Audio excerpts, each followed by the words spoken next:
Snow powdered the city like sifted sugar the night Mrs. Lillian Hartwell stepped into the Marquis of Blakely's winter ball, though she doubted anyone would notice the weather when her presence alone threatened to sour the air. Behind her, the footman shut the carriage door with a soft thud, sealing her fate for the evening.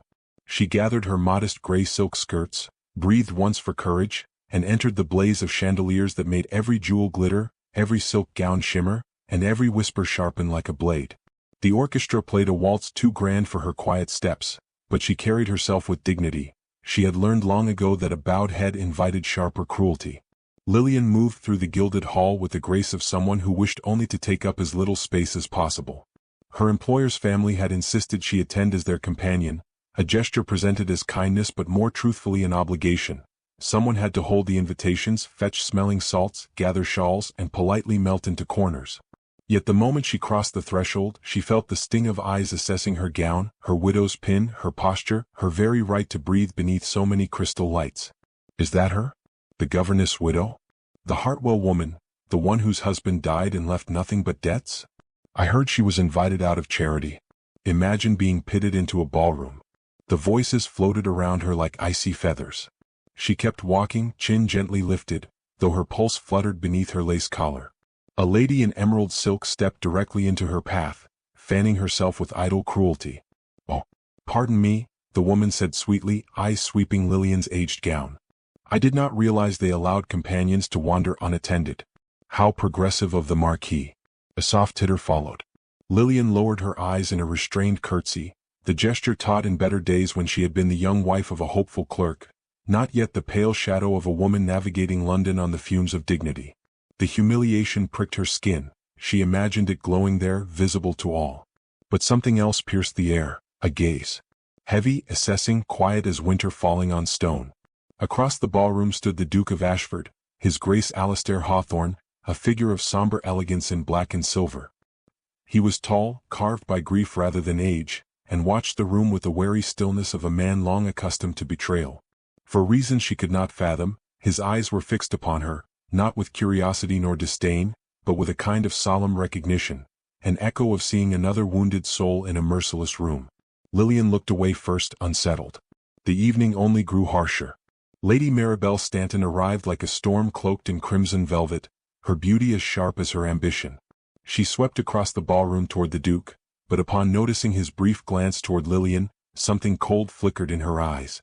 She veered instead toward the widow. "My dear Mrs. Hartwell," Maribel purred, trapping her between a column and a cluster of ladies pretending not to listen, "how industrious you are! Already seeking the notice of eligible men, even in mourning colors." Lillian stiffened. "I seek nothing, my lady, save a quiet corner." "A quiet corner rarely leads to prosperous connections," Maribel murmured loud enough for a circle of curious ears. "But perhaps that is the extent of your ambition." Before Lillian could respond, her foot caught the edge of a rug as she attempted to withdraw. She stumbled, heart lurching, until a firm hand caught her glove. She looked up. The Duke himself stood before her, steady as oak, his hand enveloping hers. The shock of his presence disarmed her so completely she forgot to breathe. "Are you harmed, madam?" His voice was low, smooth, tinged with something unguarded. "And no, your grace." She tried to free her hand, but he did not release it at once. His lingering touch felt less like impropriety and more like a silent rebellion against the room. He turned his cool gaze upon Lady Maribel, and something in his expression made her flinch a fraction. "Lady Stanton," he said mildly, "your concern for Mrs. Hartwell seems excessive." Maribel forced a smile. "I merely wished to ensure the Duke was not misled by—" "By what?" Alastair asked softly, dangerously. "A lady seeking balance after an unfortunate misstep?"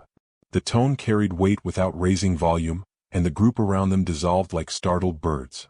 Lillian withdrew her hand at last, her cheeks burning. "Your Grace," she whispered, steady but trembling beneath the surface, "I thank you, but I would not wish for my presence to burden your evening." "A burden," he replied, "is often merely an unspoken truth wearing another name." She could not fathom what he meant. Before she could inquire, he bowed with impeccable formality and departed, though she felt the imprint of his gaze long after he disappeared into the swirl of dancers. Lillian retreated from the ballroom toward the balcony, needing air. The cold night met her like a bomb. Snow drifted gently through lantern light, softening the echo of laughter behind her. For a fleeting moment, she allowed the vulnerability she had held at bay to tremble free. She wondered if there would ever be a place in the world where she did not have to brace herself against whispers. She did not notice the Duke standing beneath the archway until he stepped from shadow. "Mrs. Hartwell," he said quietly, "you should not be alone in this chill." She startled. "Forgive me, Your Grace. I intended no impropriety." "There is none," he said. His breath curled in the cold air. "I followed only to ensure you were unharmed." She folded her hands to hide their trembling. "I am accustomed to such evenings." "I observed that," he replied, a sorrowful edge in his tone. "It is a strange thing, is it not? To walk among people who speak of kindness while offering so little of it." His words were too perceptive, too intimate for a man she barely knew. She lowered her gaze, heart flickering with an emotion that frightened her. "You see too much, Your Grace," she murmured. "And you endure too much," he countered. The words hung between them, dangerous, sincere, undeniably human. Before anything more could be said, a flurry of approaching voices forced them apart. Lillian curtsied hastily and slipped inside. Whispered gossip awaited her immediately. The Duke was alone with the widow? The widow? Her pulse stuttered. She hurried through the hallways, seeking escape from the rising tide of scandal. She found her carriage waiting. As she stepped inside, the muffled music fading behind her, she allowed one whispered confession to escape her lips. Not for the Duke, not for society, but for herself. "I cannot survive another winter like this." Unseen from the courtyard archway, Alistair watched her carriage roll into the snowy night, a man who sensed the fragile beginning of something he did not yet understand, but could not ignore. The morning after the winter ball dawned pale and brittle, as if the sun itself hesitated to warm a city too enamored with its own coldness. Mrs. Lillian Hartwell sat by the window of her employer's townhouse, mending a frayed cuff with fingers that still trembled faintly from the humiliations of the previous night. She had told herself that sleep would bring distance, that morning light would banish memory, yet the whispers clung to her more tightly than her widow's shawl. Every glance she had endured, every sneer half hidden behind a lace fan, returned with cruel clarity. A knock interrupted her thoughts. The footman entered, holding a small parcel wrapped in cream paper and bound with black ribbon, the sort of elegant restraint only nobility could afford. "For you, madam," he said, though confusion flickered across his features. Companions did not receive such packages. Lillian frowned. "Are you certain? It must be a mistake." "No mistake, madam. Delivered with instructions it be placed directly in your hands."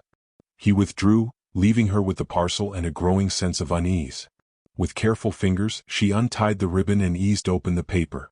Inside lay a pair of lambskin gloves, soft as breath, dyed a warm winter brown. Beneath them rested a single pressed winter rose, its pale petals preserved with meticulous care. Her breath caught, unsure whether to feel warmed or threatened. No note accompanied the gift, only exquisite handwriting on the wrapping, elegant strokes she had glimpsed on calling cards belonging to aristocrats.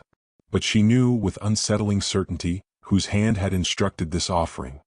His Grace, the Duke of Ashford. The knowledge left her suspended between gratitude and dread. Kindness from such a man carried weight too heavy for a woman of her station. She folded the gloves back into the paper, intending to return them, but a second knock stole the chance away. This time it was her employer, Mrs. Pembroke, her expression tight with that particular blend of gentility and embarrassment reserved for conversations one would rather avoid. "My dear Mrs. Hartwell," she began, stepping into the room with careful grace, "I fear some unfortunate rumors are circulating this morning." Lillian's stomach tightened. "Rumors, madam?" Mrs. Pembroke clasped her hands. "About last night. About your proximity to certain gentlemen of rank."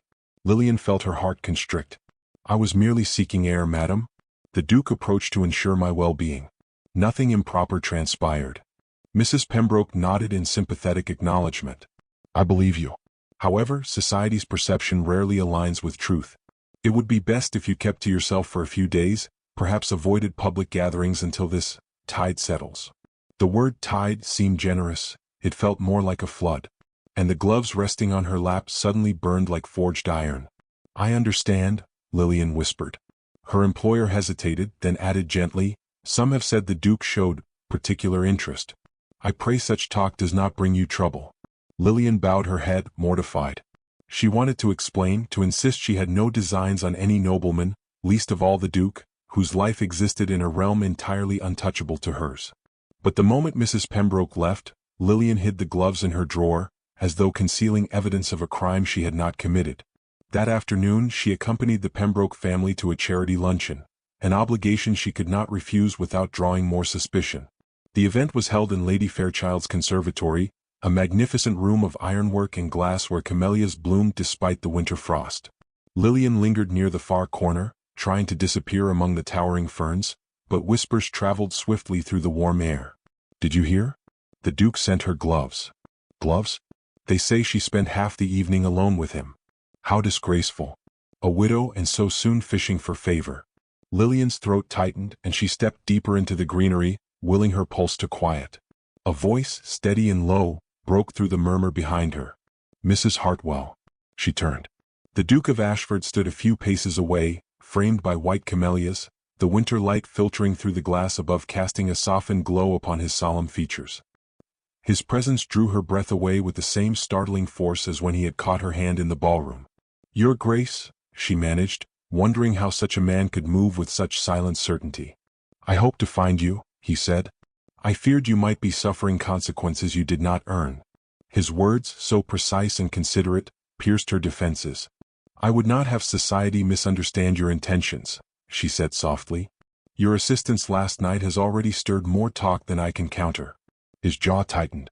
"Then allow me to clarify matters." Before she could protest, he stepped closer, still respectable, still proper, yet undeniably intent. He raised a hand toward a nearby camellia bloom, touching a petal with the lightest brush of his gloved fingers. "This flower blooms in winter," he said quietly. "Fragile in appearance, yet stronger than everything around it. I thought of you when I saw it." Her breath faltered. Such a comparison, spoken with the restraint of a man who feared revealing too much, sent heat to her cheeks. "Your Grace, you must not." "I must," he interrupted, though his tone remained gentle. "I regret that my actions have caused you undue attention." A rustle behind them signaled observers. Lillian's heart lurched. Two ladies stood frozen, their eyes bulging with shock, hands clutching each other like witnesses to treason. The Duke noticed them too. His expression hardened just slightly, and he inclined his head to the women with courtly coldness. But the damage was already done. Lillian felt the tremor of impending scandal trickle into her bones. "You should not be seen speaking with me alone," she whispered urgently. "I beg you to leave before matters grow worse." He hesitated only a moment, long enough for longing and regret to flicker in his gaze. Then he bowed, too deeply for a man of his rank, and departed through the ferns, vanishing into the throng of aristocrats who parted instinctively around him. The women wasted no time. "A secret rendezvous, did you see the way he stood?" She had him ensnared among the camellias like some tragic heroine. "Maribel will be livid." The name struck Lillian like a blow. Lady Maribel Stantonshire was not the sort one survived unscathed. By evening, the gossip had spread through London drawing rooms like wildfire. Servants repeated it before fires. Carriage drivers swapped embellished versions at the stables. And somewhere in her lavish townhouse, Lady Maribel undoubtedly stoked the rumor with venomous delight. Lillian sat at her small writing desk, staring at the hidden gloves in her drawer as though they might speak. But they offered neither comfort nor clarity, only complication. Across the city, in a dim library thick with the scent of old leather and smoke, the Duke sat in silence while his cousin Edmund stood near the hearth. "You look troubled," Edmund remarked. Alastair stared into the fire. "I have 7 days," he said at last, voice quiet as a confession. 7 days to marry or I lose Ashford entirely."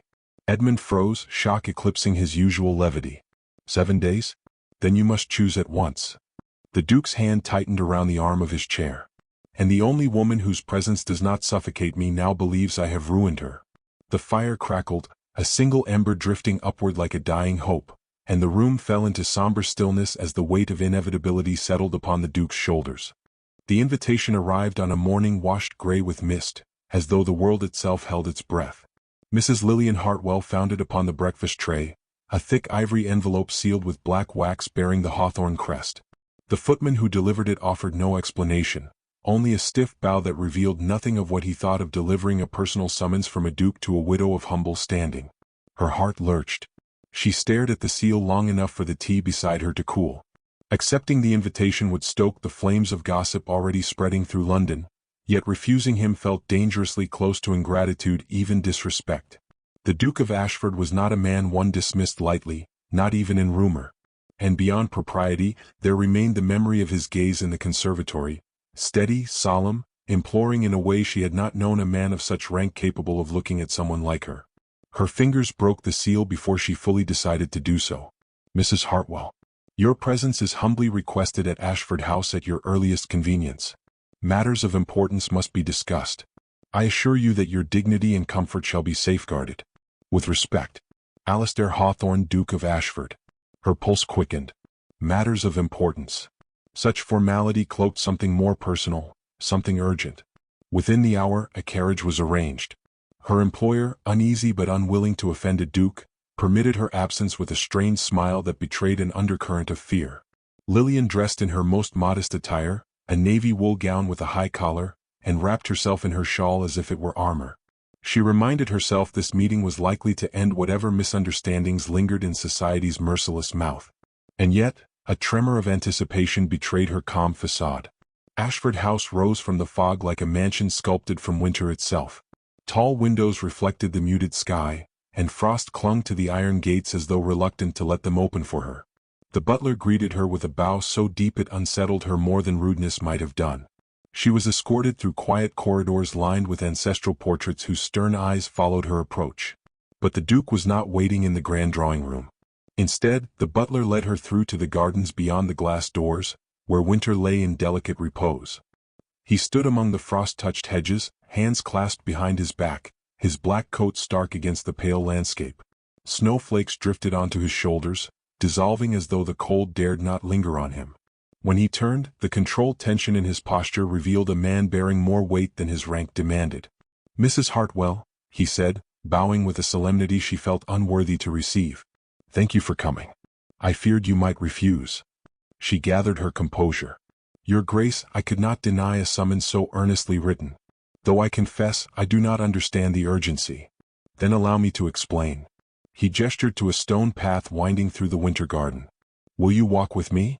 She nodded. They strolled among bare branches adorned with crystals of ice. No other soul ventured into the garden. Their footsteps alone disturbed the snow. The quiet wrapped around them, making every word feel weighted, inescapable. "I owe you an apology," he began. "My actions have brought unwarranted attention upon you. Society's appetite for cruelty seems boundless." She clasped her hands tighter within her shawl. "Your Grace, it is not your fault. People misunderstand kindness, especially when shown to those of lower station." "No," he said firmly. "This particular storm is mine, and it is time you understood why." She glanced at him, surprised by the strain in his voice. Something deeper stirred beneath those calm, aristocratic features.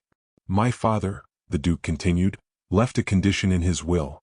A cruel one, though I trust his intentions were misguided rather than malicious." He inhaled sharply, breath clouding in the cold. "I am to marry before my 35th birthday or relinquish all rights to Ashford." Lillian stopped walking. The winter garden fell silent. "Your Grace, that is mere days away." "7," he said quietly. "7 days remain." Shock rippled through her. A duke without property? Without the estate that supported hundreds of tenants and families? It was unthinkable. Surely there must be an alternative, legal recourse. "There is none," he said. "The will is ironclad, and my cousin waits eagerly to inherit. A man whose negligence would ruin Ashford within a year." Understanding dawned with a heaviness that pressed upon her ribs. "Then you must marry quickly." His gaze found hers, dark, earnest, stripped of all pretense. "I would ask you," he said softly, "to consider standing with me." The words struck her like a gust of winter wind. She stepped back without meaning to, clutching her shawl. "Me?" she whispered. "Your Grace, you cannot mean." "I do." His voice remained calm, but she sensed a tremor beneath it. "This is not a proposal born of romance or youthful fancy. It is a plea made by a man fighting to protect what countless lives depend upon. Yet," and here his expression softened, "I would not insult you by suggesting this is purely transactional. I have come to admire your courage, your honesty, your grace under cruelty. You do not bend to malice. And I," his voice faltered, unusual in its vulnerability, "I find peace in your presence, Mrs. Hartwell. Something I have not felt for a very long time." Her breath shivered. She wanted to speak but found no words capable of bridging the gulf between them. A widow with nothing but dignity and a modest wage. A duke with a legacy on the precipice of collapse. It is too sudden, she murmured, eyes downcast. Too great a chasm. I cannot answer lightly. Nor can I enter a union knowing I might be little more than a necessity. He stepped closer, stopping just before propriety would demand she withdraw. I ask not for affection you do not yet feel. Only for a chance, for both of us, to reshape our fates. Together, if you would have the courage. Her eyes lifted to his, drawn by the honesty written there. She saw not power but a man fighting shadows far older than himself. A man whose restraint cracked only when he looked at her. Her hand brushed his sleeve, the faintest whisper of touch. He inhaled sharply, and for one dangerous heartbeat, neither moved away. I need time, she finally whispered. A single night to think. He bowed his head, a gesture of acceptance that felt almost like surrender. You shall have it. Whatever your decision, I will honor it. A carriage awaited her at the garden gate. As Lillian stepped inside, she glanced back through the drifting snow. The Duke stood motionless among the frost-laden branches, watching her depart as though each wheel turn carried away more than hope. If she refuses me, he murmured into the cold air, I deserve it. The carriage door closed, sealing both their fates until morning. Snow thickened over London through the night, falling in soft white curtains that muffled the world into a hush, as though the city waited with bated breath for a single widow's choice. Mrs. Lillian Hartwell lay awake in her narrow bed, the Duke's confession echoing in the quiet like a heartbeat she could not still. 7 days to save Ashford. 7 days to keep hundreds from ruin. And he had looked at her, not as a convenient shield against a cruel will, but as someone who steadied something broken inside him. Yet fear curled through her. She touched the lambskin gloves hidden in her drawer, tracing the seams as though they might speak sense into her turmoil. She had buried once for love. To marry again for necessity felt like trespass upon her own grief. And still, she remembered the Duke's voice in the garden, steady but fraying at the edges, as though he had allowed her to glimpse a wound long concealed. Before dawn stretched its first pale fingers over the rooftops, she rose, dressed, and wrapped herself in her shawl. Clarity had come with the night's silence. She could not erase the dignity of the man who had protected her when others sought to crush her spirit. She had been offered a choice, something life rarely gave her. And she knew with trembling certainty what she must do. By mid-morning the storm had worsened. Carriages crawled through the streets, wheels breaking through drifts. Lillian's carriage reached Ashford House slowly, its lantern dimmed by swirling snow. She stepped out, shivering as wind tugged at her shawl, and approached the grand entrance where 2 footmen rushed to usher her inside. The entrance hall glowed with winter light filtering through tall windows. The Duke stood at the base of the staircase, his posture taut, his jaw set with a tension that betrayed a sleepless night.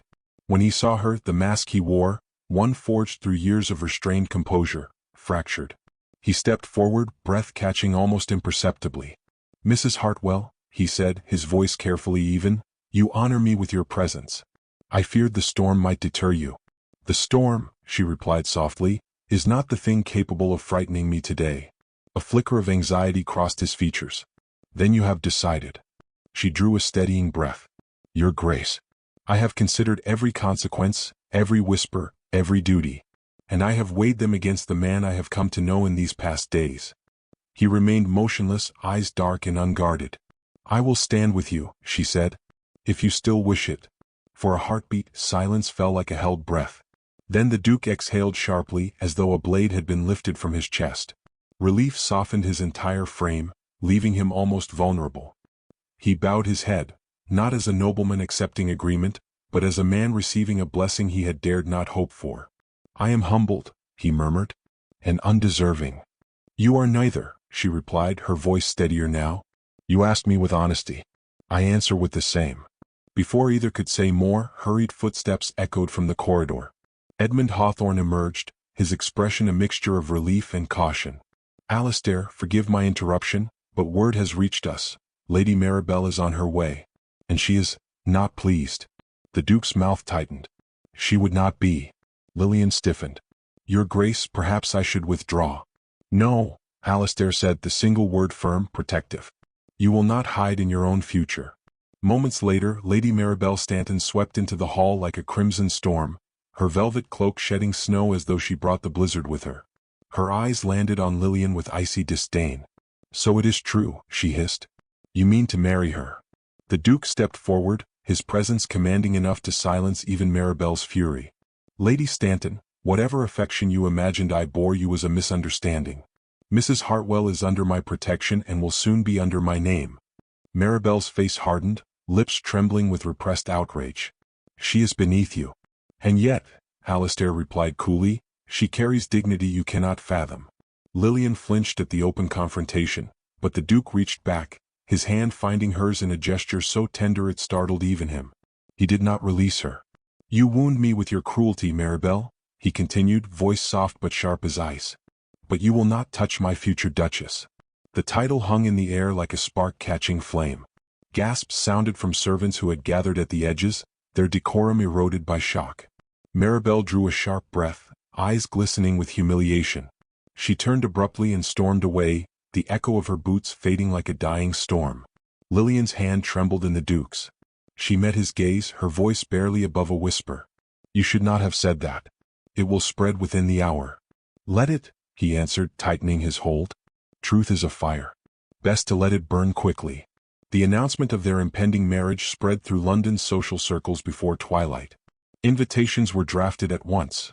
The ceremony was to take place at dawn, the final day before the Duke's inheritance would be forfeited. Snow deepened, blanketing the world in white silence, as though nature itself insisted upon the intimacy of the moment. That evening, Lillian returned to her small room to prepare what little she needed for the life awaiting her.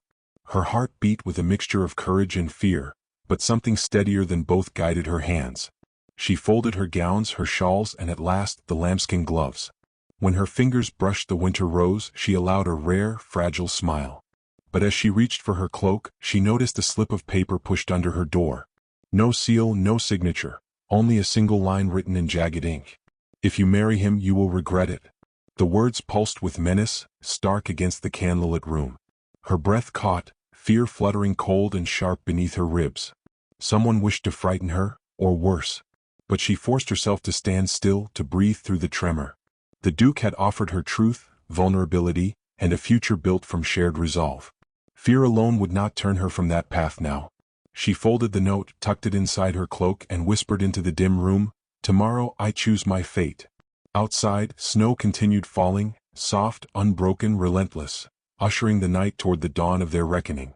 The dawn that should have risen soft and golden broke instead through a storm of white, thick snow sweeping across the city as though the heavens themselves sought to test the resolve of every soul within London. Mrs. Lillian Hartwell stepped from her carriage before Ashford House with her cloak drawn tight, the falling flakes catching in her dark hair. The world was muffled, expectant. Today she was to marry a duke. Today she was to claim a future both terrifying and extraordinary. Yet beneath her determination lingered the memory of the crude warning slipped under her door. "If you marry him, you will regret it." She pressed the note against her palm as she approached the steps. A footman opened the door, bowing her into the grandeur of the entrance hall where candles fought bravely against the dimness of the storm. The great house was quieter than usual, only a handful of guests had managed the treacherous roads. It was, by necessity, a private ceremony, small, solemn, intimate. The Duke stood near the hearth, his broad silhouette illuminated by firelight. When he turned toward her, the tension in his face eased, not entirely, but enough that she felt the warmth of his relief. He walked to her slowly, as though afraid she might disappear in the next gust of wind. "You made it," he breathed. "No storm could keep me away," she replied. But as she slipped the threatening note into his hand, the line between his brows deepened. He read the message with a cold fury she had not seen before, quiet, lethal, tightly bound. "You should have shown me this last night," he said, voice low. "I feared it would trouble you," she murmured. "It troubles me far more that you endured the threat alone." Before she could answer, heavy footsteps approached. Edmund hurried into the hall, his face pale. "Alistair," he whispered urgently. "He is here." "The cousin." The Duke stiffened. Lillian felt the shift in him like a tightening wire. "Where?" Alistair demanded. "In the west corridor." He forced his way in. The Duke's cousin, Lord Benedict Hawthorne, materialized moments later, flanked by two smug-faced associates. He wore a smirk that did not reach his eyes, which glittered with the sharpness of someone finally within reach of long-anticipated triumph. "Cousin," Benedict drawled, glancing pointedly at Lillian. "The morning of your last day as Duke. How poetic that you attempt to resolve your troubles with such unusual haste." Alistair stepped between Benedict and Lillian. "You will not speak to her." "She should hear the truth," Benedict snapped. "He does not want you, madam. He needs you." A desperate man clutching at the nearest solution. Lillian felt the words sting, but the Duke's steady presence anchored her. "Say what you came to say," Alistair replied, voice forged in ice. Benedict threaded his fingers behind his back. "I came to witness your defeat." "Word of a wedding at dawn? Laughable. The courts will challenge it, the Ton will ridicule it, and the scandal surrounding your widow bride will tarnish every shred of credibility you pretend to possess." His gaze flickered toward Lillian. "Especially now that we know she is easily intimidated." A single note and... He never finished.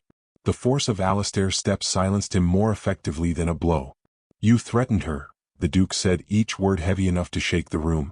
"You dared to place fear at her door." Benedict's smirk tightened. "I warned her. A necessary kindness, truly. She deserves to know the ruin you will bring upon her." "Enough," Alistair growled. "You will leave Ashford House." "Or what?" Benedict taunted. "You have hours left of authority." Lillian, gathering the remnants of her courage, stepped forward. "Lord Benedict," she said, her voice clear though her hands trembled beneath her cloak, "you speak of ruin as though it were a fate I am too fragile to endure. Yet I have survived poverty, loss, and humiliation delivered by those with far more influence than you. If I stand beside His Grace, it will not be because I am intimidated, but because I choose honor over cowardice." The room stilled. Even the storm outside seemed to hush. Alistair turned to her with eyes darkened by something tender, something fierce. Benedict, however, recoiled, his smugness faltering. "You mistake boldness for wisdom," he hissed. "And you mistake malice for authority," she answered softly. Benedict's face flushed. "Then you are fools, both of you. But do as you please. When the clock strikes the final hour, all of this," he gestured to the grand hall, "will be mine." He withdrew at last, his boots echoing down the corridor.